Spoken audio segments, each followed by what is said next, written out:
I'd like to just kick off the evening's discussion with, it's, as some of you might know, this thing about getting a little bit older, that time travel is an actual thing. And I was looking in small papers and it said that I took over the Gregory Kondos Gallery at Sacramento City College in 1994. And I started counting backwards and realized that the amount of time between then and now was the amount of time between when the school was founded in 1916 and when Harold Ward took over as the chair of the art department, the same 20-year span. And Greg was there for over 20 years. And I get to be the guy who sits in Greg's old desk. I still have your wooden desk, and I still have some of your things in the bottom drawer if you ever want to come. But the continuity, the reason that these kind of events are really important, especially with Tom Thompson and Greg Kondos, is the fact of people who actually knew these people. It's more than the work. You can tell that these people have had such a large impact on the community, along with the ability to produce such fabulous paintings. And I just feel so fortunate. There's a kind of a funny thing about those big shoes to fill. And it's really a pleasure to be with Greg again. And I know that there's lots and lots of stories, but what I'll only be able to do is to facilitate them since I've come along long after. And so Greg, I was actually talking a little while ago to Wayne Thiebaud, and I was talking about this program. And I said, well, what information can you give me? And he said, well, you have to ask Greg. Because Wayne replaced him as Harold as the chair, so they never really overlapped or actually knew each other that well. But Greg was there before, so he did, and of course Tom Thompson as well. So these are really important to both put on, but especially to document, because the oral histories and that we can get them documented and written down become the history. And like it or not, artists are more and more important these days. They even have streets named after them. But it is vitally important to remember the personalities and the activities along with the beautiful works of art that will last forever. So I'll just kick things off, is again picking up from when Greg was the chair. He actually established, as Harold Ward established this program here, Greg established the gallery at Sacramento City College. There wasn't really that gallery before Greg decided that it had to happen. And now it's a really, really strong going concern. So the idea of being a founder is nice. But I'd like to ask you about when you first met Harold Ward. You were a student? Pardon me? You were a student? Yes, I was. Before I get to Harold, I hate to use his first name. I'm used to, Mr. Ward. That's the way I grew up. And respect. And he deserved a lot of respect. Shall I start out? Yes, Mr. Kondos.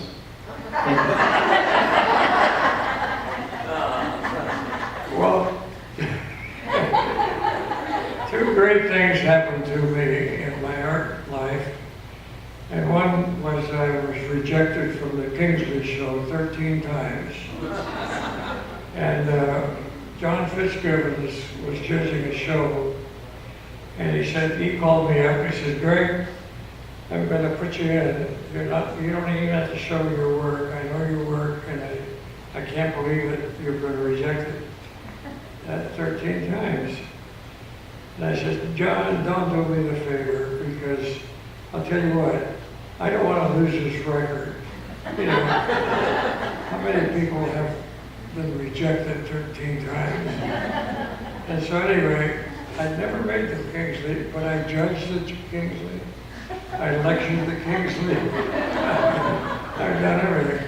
So, but anyway, and the other one was Amalia Fishbacher was a wonderful woman. She had a lot of pep.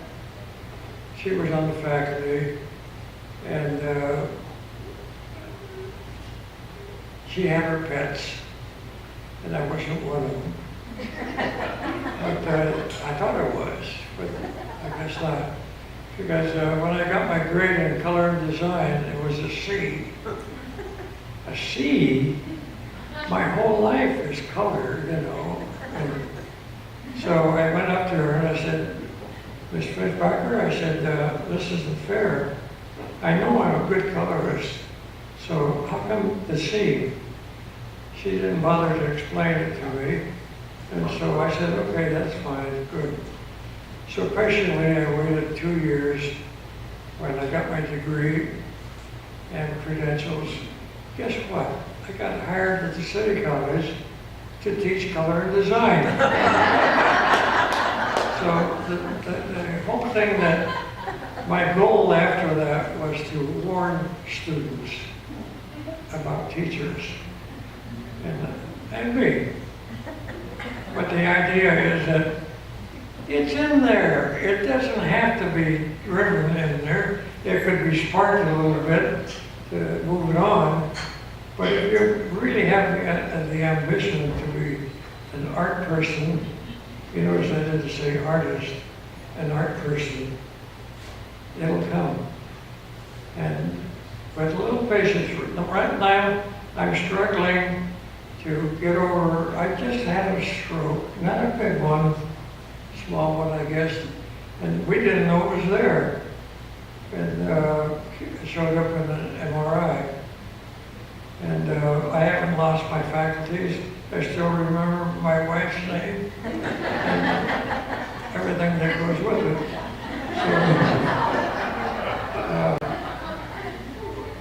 So life goes on. So then I run across this gentleman here, Chris Bear, and he's one person that turned that school around. Although, you know, we had a real adventure when he was just a puppy. And the school has changed. The faculty there, I brag about it, ask my wife, they're so informative and cooperative, clean. I don't know what else I can put it together. I know faculties. I've taught in different universities as a guest, quarterly or whatever. And I have an ego, I guess you know. But I taught ego in my classes. I want an art student to remind us that they count and that they have, you know, enough inside information that they may help us a little bit and to move other students on or make us search further. You know what it takes to be me? My father.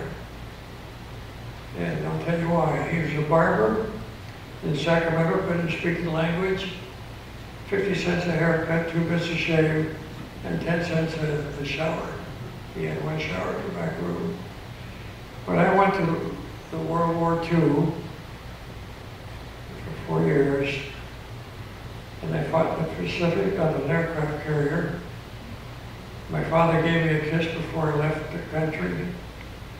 I didn't really, why did you do that? Then when I returned, I asked him, and he says, I thought you wouldn't come home, because he was the hero, or I call him one, in World War I. He got wounded, he lost the hearing in one ear, and he made a difference in my life. So when I got off the train, he met me at the train.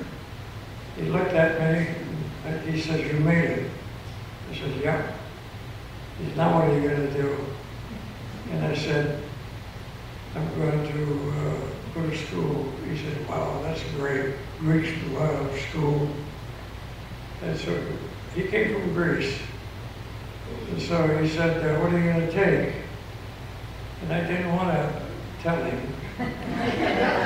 Because they expect like lawyers, you know, doctors, or whatever, judges.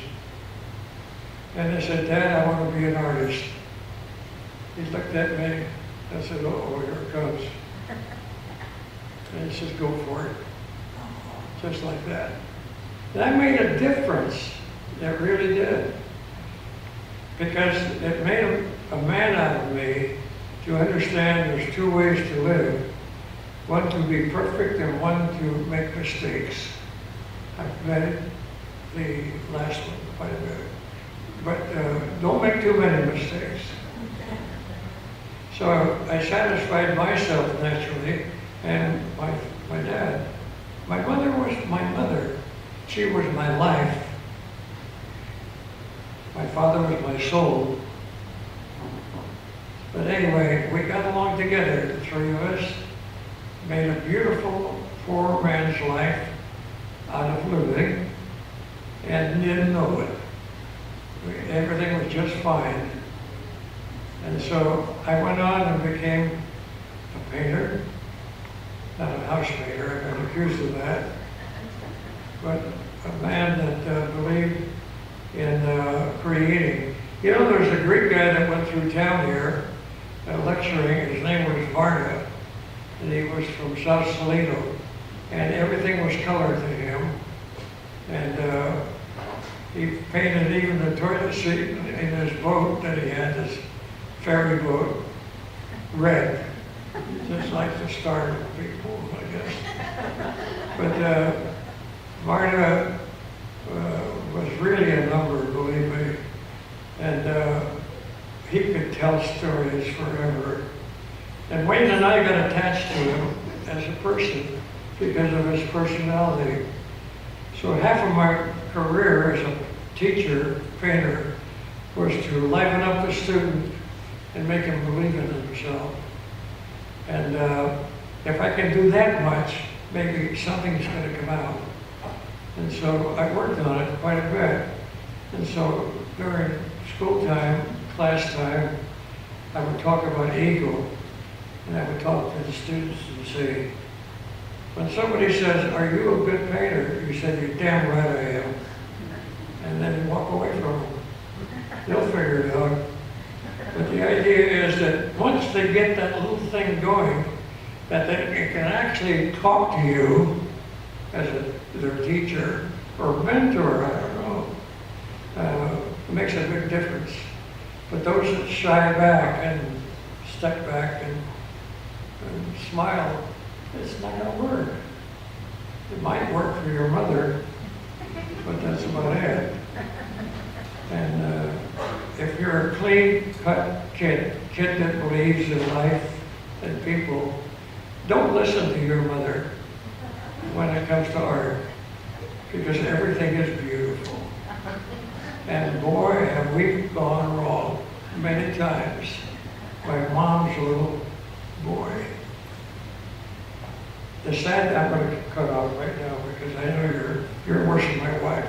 I was going to say, your wife, this is supposed to be about Harold Ward. I know it, I'm going to bring him in right now. Chris is too polite to do it. No, I tried to stop him before and it doesn't do it. Doesn't work. Right? No.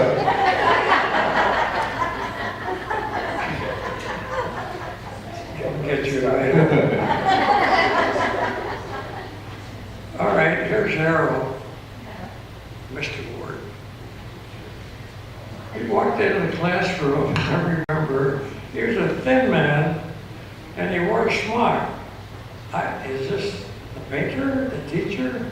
I thought it was a butcher, you know. Anybody that would wear a smock, you know, cut meat. And something like that, or a doctor, or lawyer, you know, or not a lawyer, doctor, dentist, on that line. And he opened up his mouth, and out came that Brooklyn accent, you know. He came from Massachusetts. I was born there in Lynn. And he made a difference. I just looked at the guy, And I said, he doesn't look arty, you know, and, or strange. He did a little bit. He wore a bow tie, I remember, and any time he would talk, his Adam's apple would go up and down, and the bow tie would move up and down.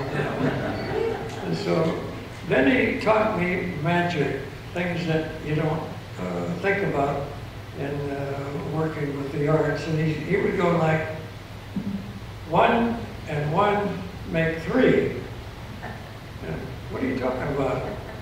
He says 1, and here 1, and this 1 make 3. Wow! I missed that middle one, you know, all these years. And it was Harold that really brought this out and made me start searching for something to happen in my art career. I also learned another thing from Harold, and that is I don't remember ever seeing any small paintings by Harold, you know, the kind that we all paint. I do many of those. It was always this size, and he said, one day, we were talking, he says, damn it, he says, here it is, you know, the slides have come out. People are looking at slides and painting instead of going outdoors. I could have sat in my studio and painted a ton of paintings, you know, instead of search for them out there in the wide open. And I said, well, that was not your turn. And so we had a group of 5 persons, but this gentleman, Harold Ward, stood out. Ask Monty, I talk about him occasionally, and that's because nobody told me to look in on the class and then walk out for a while and then come back in again. We'll give the student a chance to figure things out on their own. And then come back in, and if you think there's corrections to be make them and then run. But don't try and take over their lives. And please don't shout when I say this. I don't like unions. They ruin my kids, because we hire too many incompetent, teachers or people that couldn't teach a class, and they got hired. No control on what makes a teacher or a grader. And I became chairman for 2 weeks only, and I quit. And because it was, what are you going to do? You couldn't fire anybody. And so I had all this stuff in front of me. I couldn't get rid of it. I had to let them live on with me till I retired. So I have a big thing against unions. I'm sorry. I am talking only about art. I don't carry it any further. So he disappeared on me. I didn't see him leave the college, and I didn't, get a chance to give men kisses too, on the cheek. And so he missed a good one. So, Harold will always be in my life. There I go again, Harold. I guess it's about time I called him Harold. I outlived him by many years. No, he was in his 80s when he, yeah. I'm 91. Hooray! And this puppy next to me. Did he teach plein air technique outside, or was he essentially? Thank you for asking. Yes, I did teach outside, but we didn't go very far. We'd go to the railroad tracks or someplace. The river was close by. One big place we used to go was the old cemetery. And we'd just do tombstones and things like that. And I did that in France. I ended up owning Monty and I a house in the southern of France, is it called? Whatever. In the beautiful painting areas of the Impressionists. We had it for 15 years, I guess, or 10. And when I sold the place, when we sold it, I sat in the garden. We had 4 acres of flowers, practically all of it, and irises especially. And I painted at least 100 paintings of flowers, singles or doubles. That was a great adventure. You know how many times I've been to Greece? 47. I found myself. I realized my parents came from the old country, and my ancestors and so forth. I didn't paint all the time. I did paint. I drew a lot. But I joined them. I learned how to sell sheep, cook a little bit, not much, eat a little bit, a lot. And, you know, I just learned how to be a true Greek at that point. I found my roots. And then, but shooting back, it was my father who said go for it. And then Harold Ward was there clapping in the wings, I'm sure.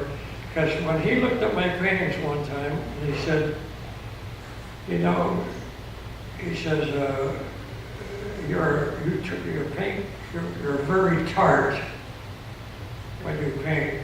And I said, tart, my shirt or something? I said, what is tart? And Mr. Ward said, you paint like a man. He said that to me. I'm not making it up.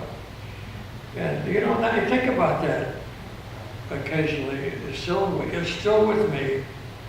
So a little bit of magic, a little bit of drama, and a little bit of love. This man is part of me. Great. I can't, when you were talking earlier about ego, I have a really hard time stretching my mind and for seeing you as a student of anybody's. You know, but can you say what it was like to be in Harold Ward's class? Was it a practicum class with easels, or was it more lecture? Did he talk about his work? It's very different than yours. It seems built more on structure, and yours is built on this kind of grand scene. But what was it like to be in that class with Kondos? We didn't know much, Chris, to be honest with you, of what it would be like anything. I'll tell you why, because we never really had a true program. Because we were working every day of the year on the art wall. And when you think about how much time the students put into that art wall via Amalia Fischbacher, a lot of time, believe me. She lit color, and we would eat with her at lunchtime in the watercolor room, and everybody would bring something, and we'd pass it around and divide a little here and there. And she would cook beans and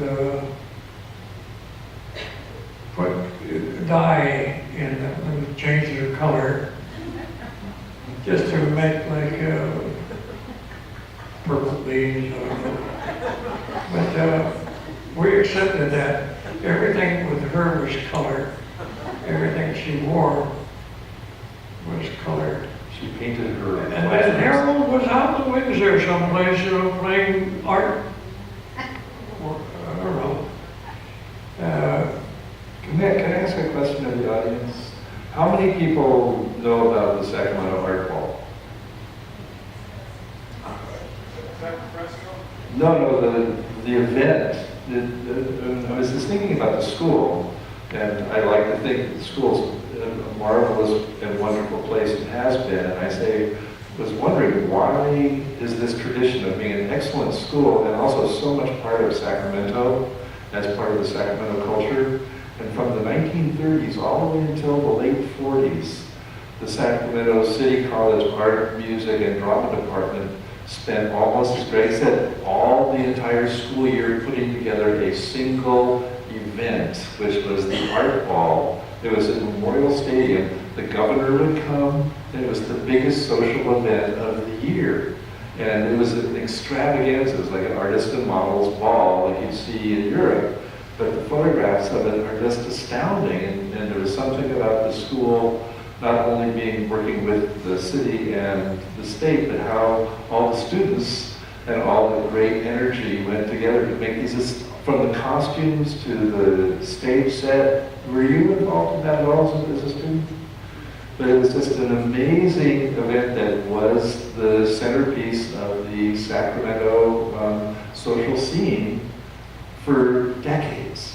And very few people actually even know about it. I think the Sacramento Bee has some things in their archives, and we at the schools do, but the art department was this integral part of the Sacramento social event because the teachers, and how many teachers there was? Amalia Fishbacher, Harold Ward, how many other people were on the faculty at that time? I would say maybe 6. Yeah. And I came on, actually Wayne was teaching there at the T-Wolf, and he wanted to go to New York, and he called me on working at, teaching at Clark's in Elk Grove for 3 years. You know what my salary was as a beginning teacher? $3,000 a year, full time. I got promoted to $6,000 after a few years. I thought I was, top dog. And then, but we didn't care. People, his salary, I remember, $7,000. So, but boy, did we give our energy and what we could to the department. We were accused of too much by the administration, threatening me if I wouldn't cut it out, you'd get rid of me or something. Go ahead. I didn't work for the salary. I just wanted to teach art. And we did. And you got to remember, with Harold coming in and doing the formal art education at that time at the college, then the other ones came in and moved us into the Hollywood direction. And that is to expose our students to Hollywood by movies and things like that. We'd get the big Clark Gable posters and others. That's all I can remember. And then we'd copy them. We'd actually make copies of the movies going on in town. In a sense, we had it wasn't terrific, I would say, education to move on with, because we were producing a production. So we were a crew, not an individual. So finally, the art ball finally cut loose, and we broke bonds. And then we began to concentrate on what is sculpture, what is watercolors, what is, and we hired, well, I ended up hiring, but we did, hire people that were students of ours, because they had fantastic, I'm talking about the training when Wayne got on the faculty, and me. Larry Weldon, Darrell Forney. I swear by this faculty, this is a great faculty at the college right now. I asked Monty. And they have the energy and they have the ability. They know their what they're teaching. Your graphic arts is unbelievable. And you've got people like Chris here that is and he's a writer too, by the way. He gets involved in writing autobios. And I was never a good student, let's face it. I was just an average student. I would get a C, except in art. In art, I was always an A. And once I got through the art classes, I was an honor student. They took that away from me. Good, wonderful. There's nothing wrong with that. Because I don't know if I can judge a show anymore. Because everybody is really first, maybe second, but they're all first to me. You're showing me what you can do. That's a first. See? So, and what is first? Is a mother pleaser or one thing. And so, remember my record with the kids. Again, I would love to find out, and didn't you tell me that, who was it there, that Harold retired? Where is he? Tom. Yeah, Tom. Didn't you tell me that he just up and retired and nothing? No big hurrah over it. I always remember that gentleman with the bow tie. He was wonderful. Right, so again, this place is evidence. The fact that one of the joys of being in a location is being part of that location. And the things you do is like, I'm not working for my legacy, you know, but you do the act of being involved is such a joy because you can just pick up with the energy of the city. I have no idea how you get a street named after you. But that doesn't happen unless you're actually integral in the fabric of the city. He lives on a Gregory Kondos court, you know. But how that doesn't happen accidentally out of a bubble, and no matter how much people think that you're exciting and famous, you're actually part of the fabric of the community that I think Harold Ward is part of this fabric. And that's one of the things about our school. And I think a large part of what we're talking about has to do with how we as artists and teachers and part of that school. How many people, did anybody here go to Sacramento City College? You know, there's something about that place that I had taught a lot around, and I was at Sierra College for a while.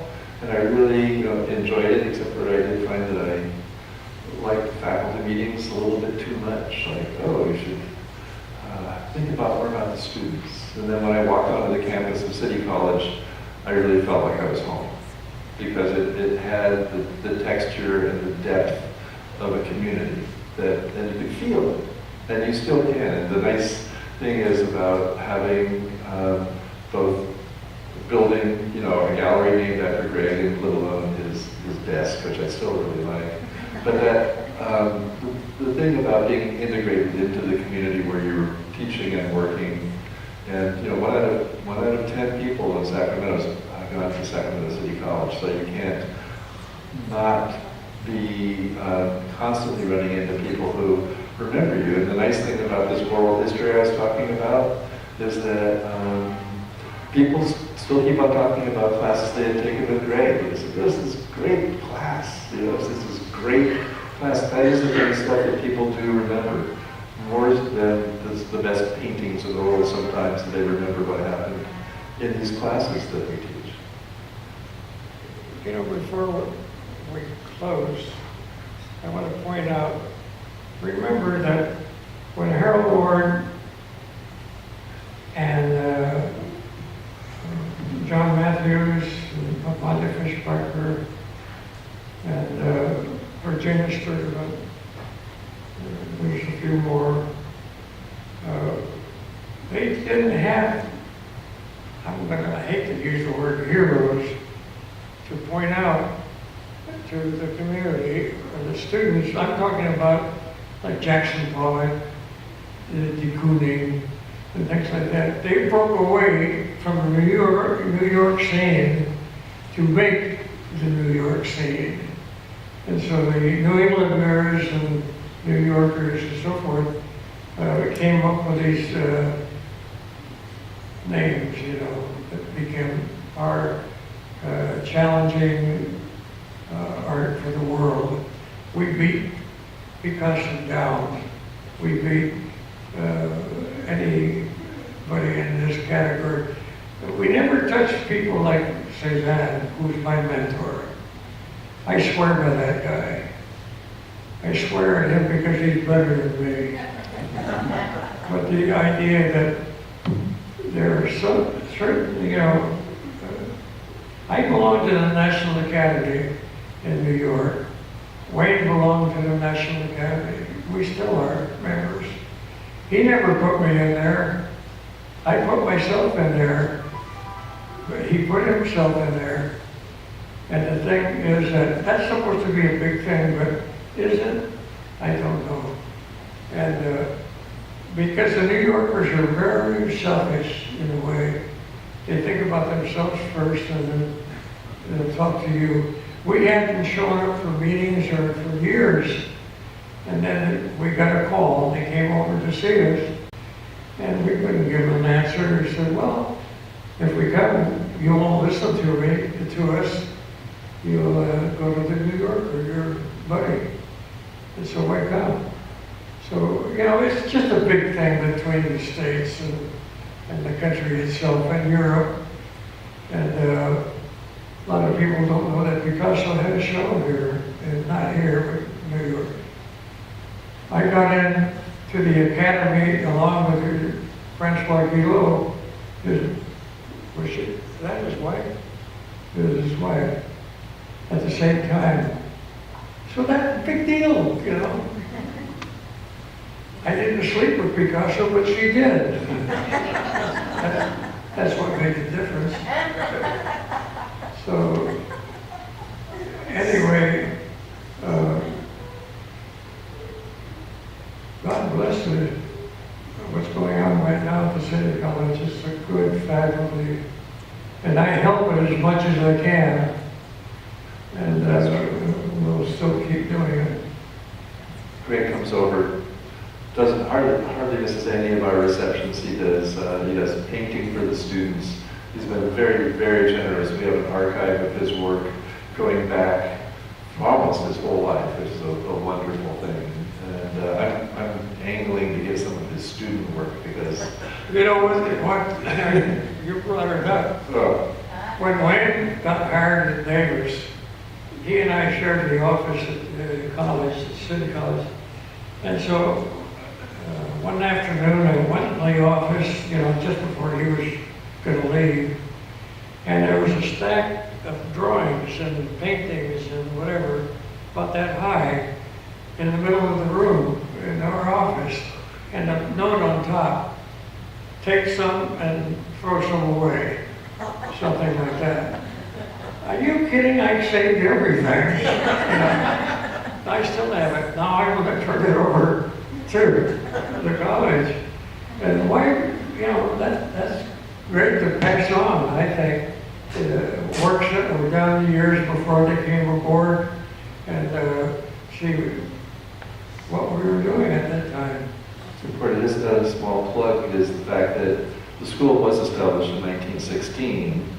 That means that 2016, which is, you know, coming right up, is going to be our 100th anniversary. And so I'm going to be curating a show of 100 alums over the period of time. So the people who actually, so the people who were there. You're gonna dig up the dead ones? We're going to dig up the dead ones. You know, but it is, the roster is amazing. And one of the things about Sacramento is the fact that being a little bit outside of this loop that Greg was talking about, we've established this do-it-yourself sensibility, and we always have.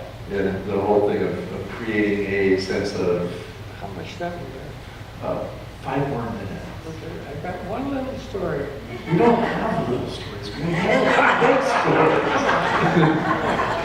But anyway, I'm passing the word out now that since so many people did go to school there, and we have a marvelous set of alums, that I'm going to, starting next year, which is 2015, I'm going to be scouring the whole country and the world because some nice people went to school there. Yeah, so, what, Mr. Kondos, you had a story? Yes, I did. Oh, I would love to hear. I just had this fabulous show at the Crocker, and it was, we broke the records on books. 2,500 books we sold. And I sold, we're all out of them. And I was signing books one day, and a little kid came up to me. He was about this tall, maybe this tall.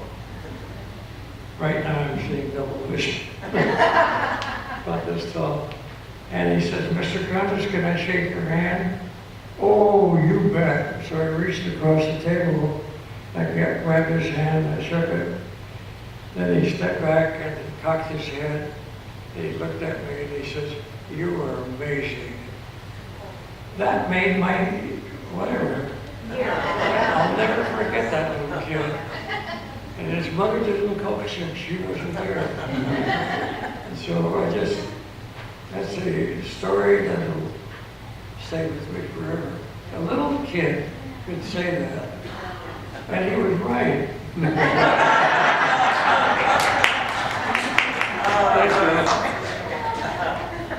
Well, thank you. Mr. Thompson, do you have anything to add? Other than the fact that the whole thing I wanted to bring up about the plein air, to me is very interesting. Thank you. I loved hearing what you had to say. I was sitting beside Harold Ward when he painted that one. He and I would go plein air painting in the fall. This was at Cisco Grove up at the top of Highway 80. The Grove no longer exists because they decided to put a freeway right through that part of the grove. And so, yes, Harold did plein air paint. And in my entire life, although my career has been music and not entirely art, Harold Ward was the most influential man in my life.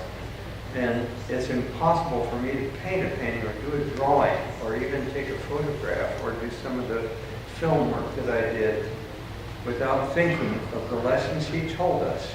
And he said that when Greg talked about the 1, 2, 3, Harold Ward taught us about a man named Fibonacci, and he had this great summation series of numbers. And he said, you use these numbers to put the painting together, and you have to think of the negative space as well as the positive space. And you have a 1, 3, and a 2, and a 3, and a 5, and an 8, and a 13, and a 23. This is the way the thing went. And Harold taught us that Fibonacci discovered that by looking at a Trained Nautilus seashell.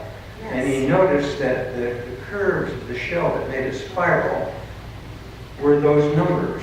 And he began to look at other things in nature. He saw that in the sunflower, in its radiating seeds, were the exact same numbers. And he cut a piece of citrus in half, and he saw those same numbers in the citrus. And he would look at clumps of trees, and he could see them. And I can tell you that when Harold sat and painted, those numbers were running through his mind constantly. And it wasn't just how many trees or how many rocks, but how much negative space between them, and how wide the trees were that he made, and where the horizon was, and everything about it came from those numbers.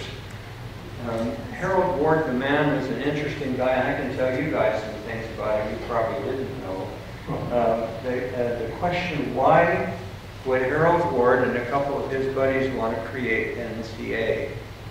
And the answer is that one of the art clubs that preceded NCA was Kingsley. And Kingsley was made up primarily of art-interested people, but not artists.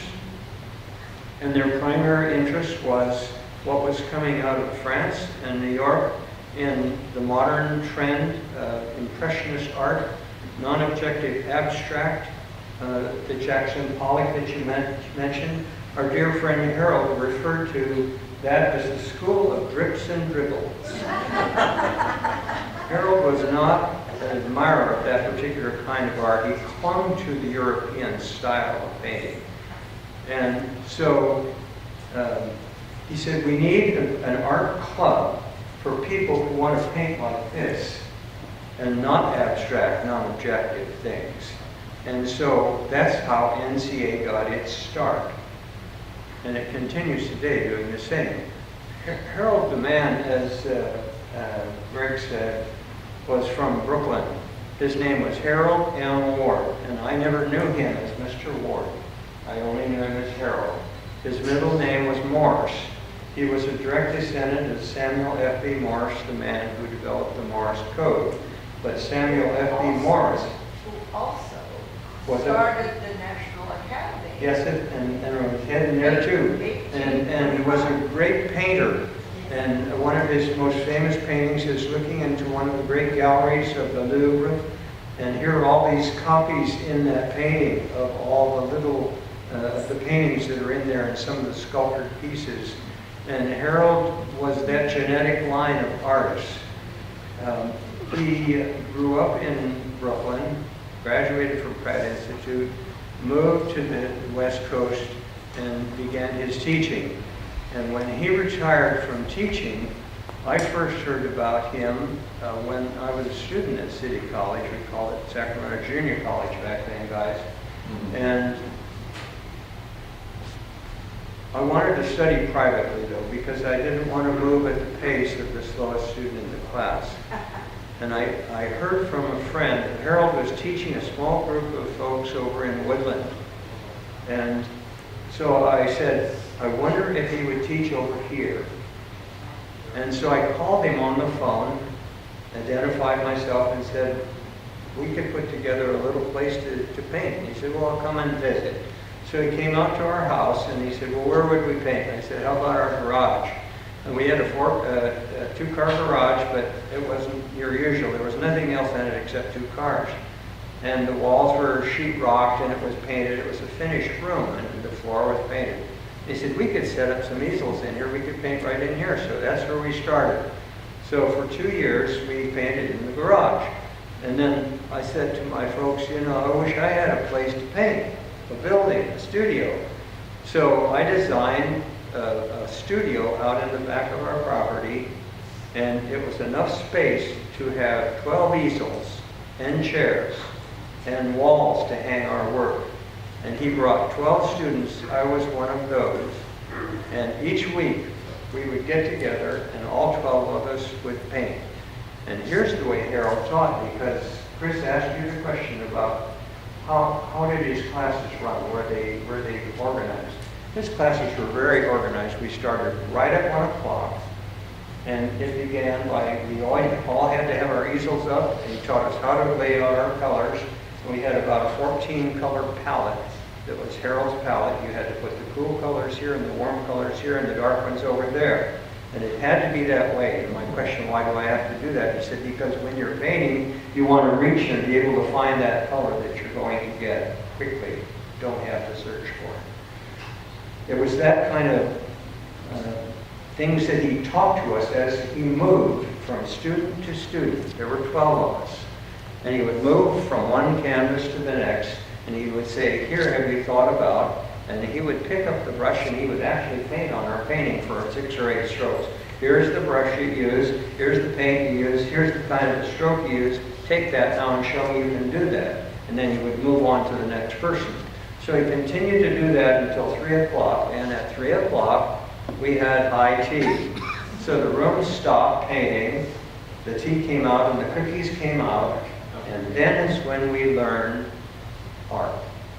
Harold lectured to us then during that tea time, and that's when we learned about the Minochi. And Harold also taught us what kind of canvases to pick, how to frame things. If you get a chance to get up close to these, you'll notice that they're all painted on masonite. That was one of the things that Harold taught me to do. And he taught me how to make gesso by using whiting and rabbit skin glue. We stirred it on the double boiler on our stove in our folks' kitchen. And we sawed up these panels of masonite, put many, many coats of gesso on these panels, and then we would lay a thin wash of color over the top so it didn't suck all the pigment. And then you painted on top of that. And then he taught me how to make the frames, and Harold and I made that frame, and we made that frame. And we bought great runs of 2x4s and ripped them, and then we bought some molding and we glued them together. And then we got some clamps and we sawed and clamped them together.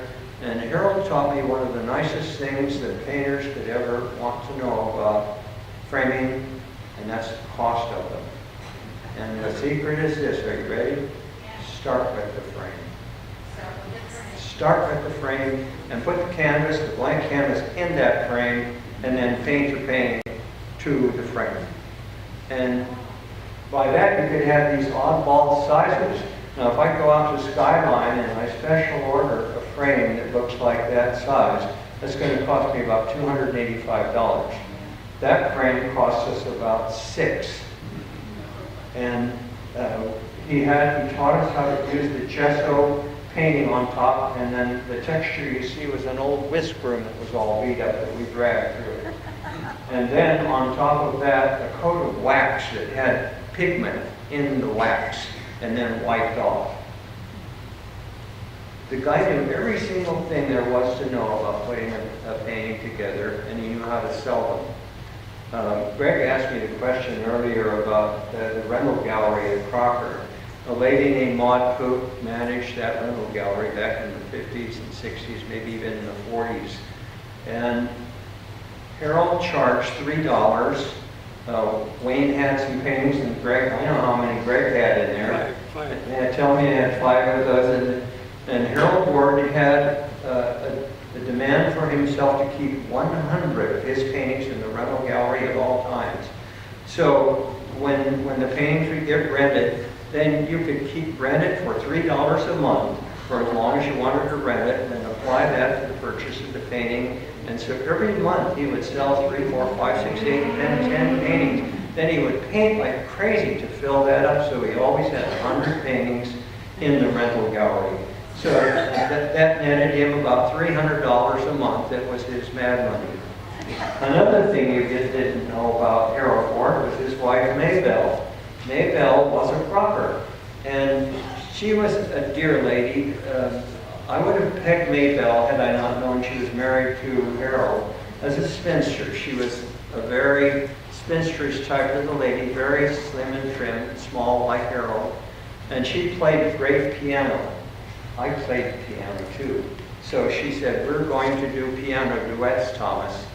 And so I would go over to their house and sit at this nice grand piano that they had in their living room. I think I still have bruises in my ribs from when she said F sharp. It's an F. And Harold said, I want to buy a pack of gum, Maybelle. May I have a dime? And so that's one of the secrets you would not have known about Harold. But it made me think of that story as I heard Greg say, I didn't work for the money. Harold did not work for the money. He worked to share his skills and his information about this passion he had for art with the young people who were coming along with it. And he did influence the life of some pretty important people that have now become iconic futures, and people in the world of art in our community. So that's the Harold Ward I knew. And Greg mentioned earlier about, didn't Harold just retire? Yes, he just cut the cord and said, that's it. I studied with him for 8 years, and I just cherish every one of the moments that we were together to be able to paint, either just he and I out in plein air or with the other 11. And one of the greatest gifts I found in that little studio space we created was this gorgeous young woman who joined the class one day. And I said, let me sit beside you and show you how to put your palette colors together. I wound up marrying her. And she studied with Harold Ward too, and she also studied with Wayne Thiebaud. We did live for a while in Carmel, and she was represented by one of the galleries there. And so she had those same stories about Harold and more stories about your buddy Wayne. And that's kind of my exposure to this guy that we're honoring tonight. He was a very kindly man. He had his own, he had his own things that like the issue of not wanting to be a part of the modern art world. He was very adamant about that. And he said some unkind things. But Harold Ward was the man who forced me to join NCA in 1955. And he said, Tom, you have to join an art organization in order to find out how art shows work. And he said, you must work your way through the chairs and find out what each of those positions has to do. And so I joined.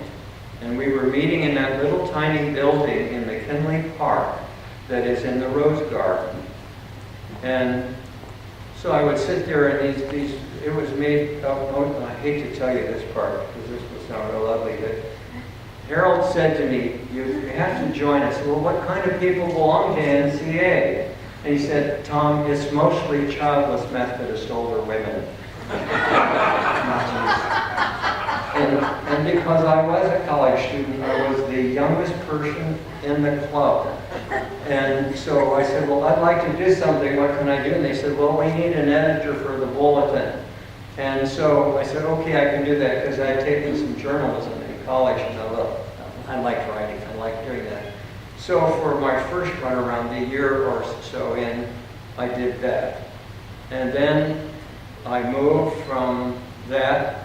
They made me the chairperson for the exhibitions.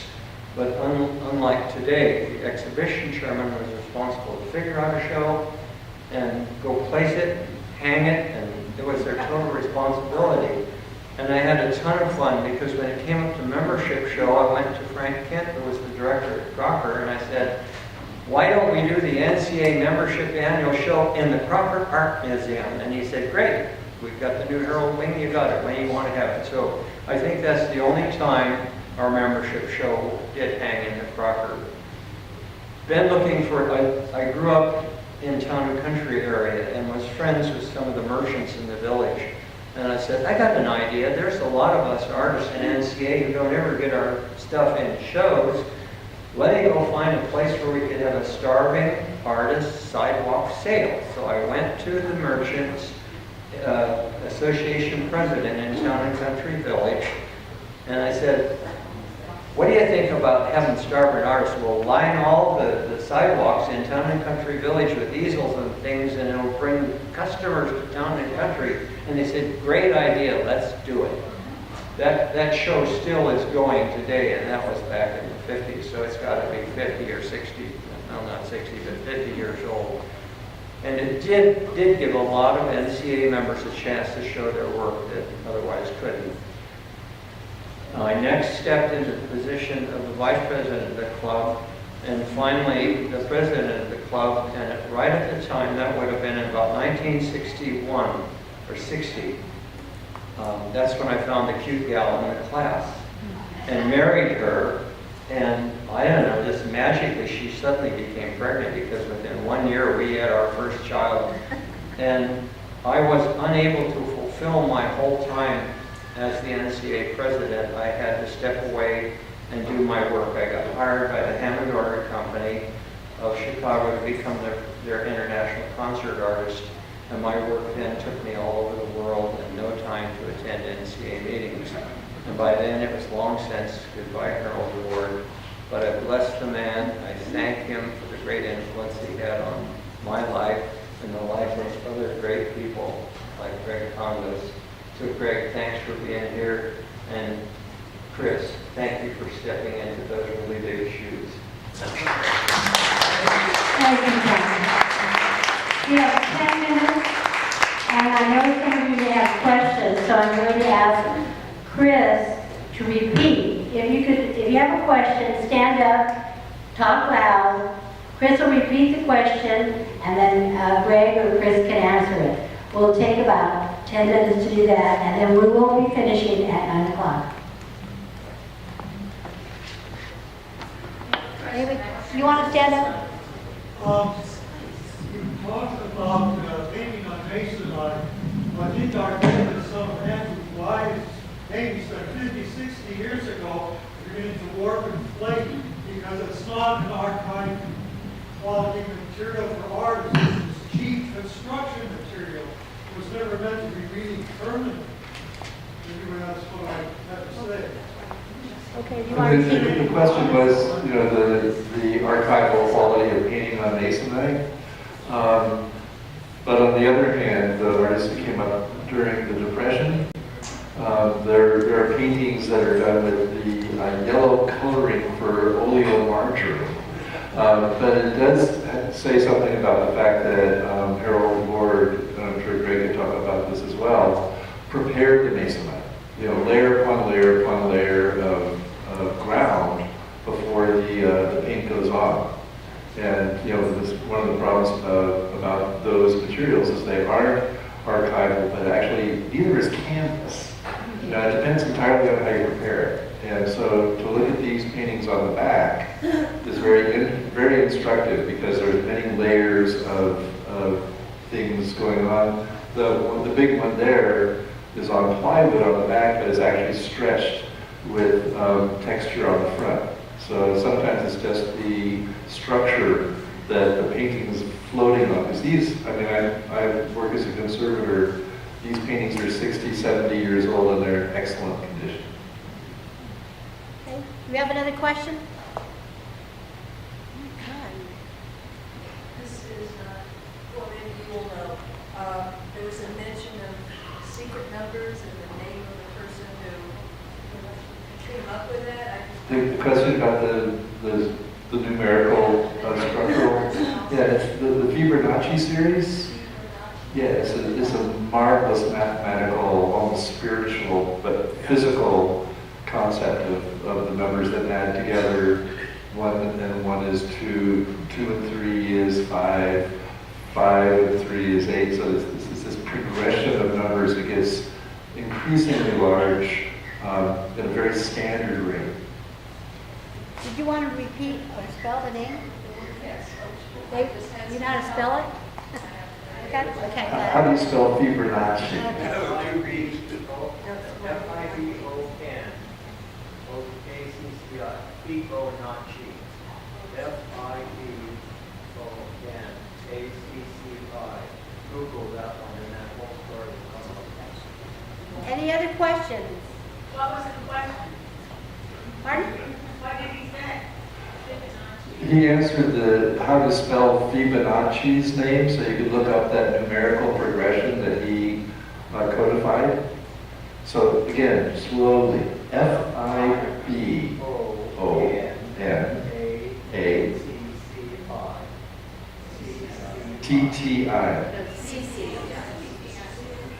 Fibonacci. Yes. So I was at Sac State, the first freshman class. That was from 53 till 57 when I graduated. And Wayne was around there someplace, and Jerry Phil and a lot of people. I came to Sac State just with stars in my eyes, wanting to be a book illustrator. I wanted to be a book illustrator, which meant that I would have to be able to draw. Well, in those years at Sac State, Mr. Beckman didn't think that learning to draw qualified me for being an artist. So he suggested that I be a teacher instead. And so this is the disappointing thing to me, that Wayne Tebow was right there. He knew how to draw. He was really good at that. And if I had just tugged on his sleeve once, he would have made sure that that happened. I went all the way to New York with him on one of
a more extended time and more workshop-y kind of format and share with us again.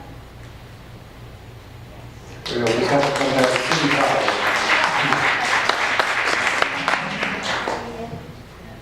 Do what? Did you want to say anything before we end? Yes.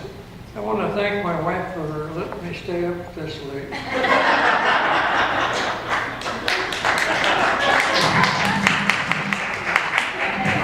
Well, we want to thank Greg, Mr. Kondos, Chris for coming, and Tom for sharing.